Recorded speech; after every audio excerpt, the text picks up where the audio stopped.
गांव के एक कोने में एक अनोखा बगीचा था, जिसकी कहानियां हवा के साथ उड़कर दूर दूर तक जाती थी।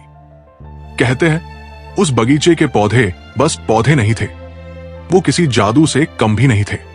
जो भी वहां कदम रखता उसकी जिंदगी बदल जाती।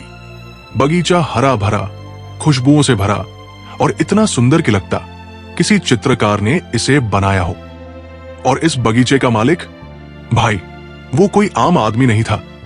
गांव के बगीचा बाबा यानी चाचा मधुकर।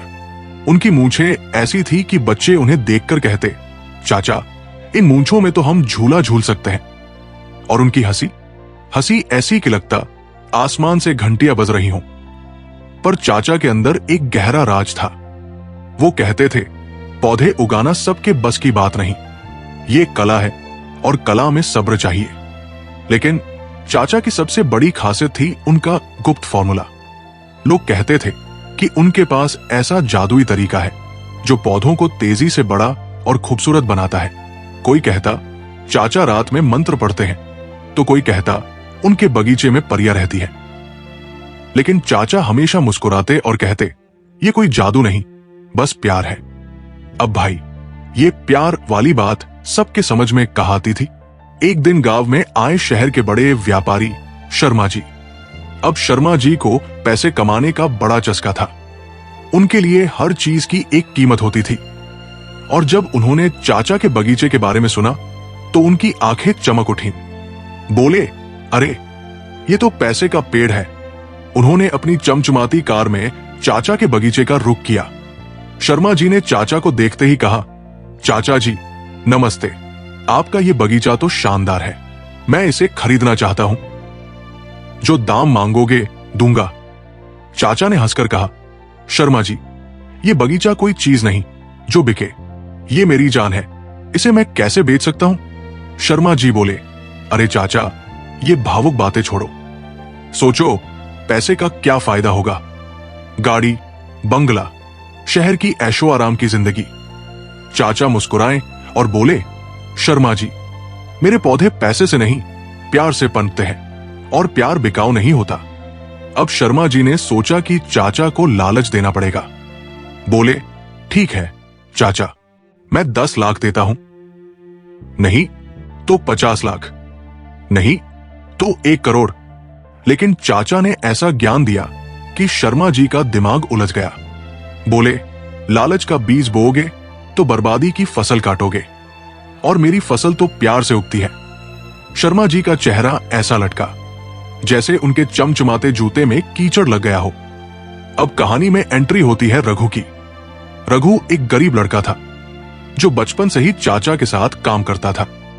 उसकी हालत ऐसी थी कि उसके जूते के भी छेद मुस्कुरा रहे थे, लेकिन रघु की आंखों में सपने थे। उसने चाचा से पूछा, चाचा, ये पौधे इतने खास क्यों हैं? आपने कौन सा जादू किया है? चाचा ने उसे प्यार से देखा और कहा, रघु, जादू तो तुम्हारे अंदर है। जब तुम किसी पौधे को अपना समझोगे तब वो तुम्हें बदले में फल देगा। लेकिन याद रखना, ये सब्र का काम है, जल्दीबाजी में कुछ नहीं मिलता। चाचा ने रघु को हर पौधे के बारे में सिखाया। बोले, हर पौधा एक कहानी है, उसकी जड़ें उसकी जिंदगी की नींव है और उसकी पत्तियां उसके सपने। जब तुम उसकी भाषा समझ लोगे तभी उसे प्यार कर पाओगे।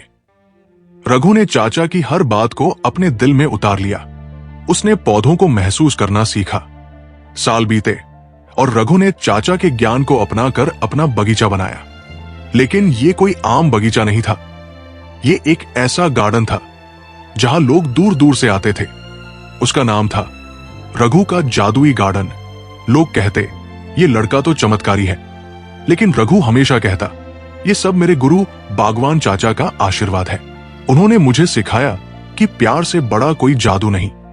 और शर्मा जी, वो अब प्लास्टिक के पौधे बेच रहे हैं। उनका नया बिजनेस है, पौधे खरीदो, पानी की झंझट से बचो। लेकिन भाई, कोई भी उनके पास नहीं जाता, क्योंकि असली पौधे मेहनत और प्यार से उगते हैं, प्लास्टिक से नहीं। तो दोस्तों, ये कहानी आपको कैसी लगी? अगर इस कहानी ने आपके दिल के बगीचे में एक भी फूल खिलाया हो तो लाइक का पानी डालो, सब्सक्राइब की धूप दो और कमेंट की खाद जरूर डालो। और घंटी मत भूलना, वरना कहानी अधूरी रह जाएगी। और अधूरी कहानियां तो शर्मा जी के प्लास्टिक पौधों जैसी होती है, बिना खुशबू के। याद रखना, जिंदगी का हर पौधा प्यार, मेहनत और सब्र से ही उगता है। असली जादू हमारी कोशिशों में है और असली सफलता हमारे सब्र में। जय बागवान और जय मेहनत।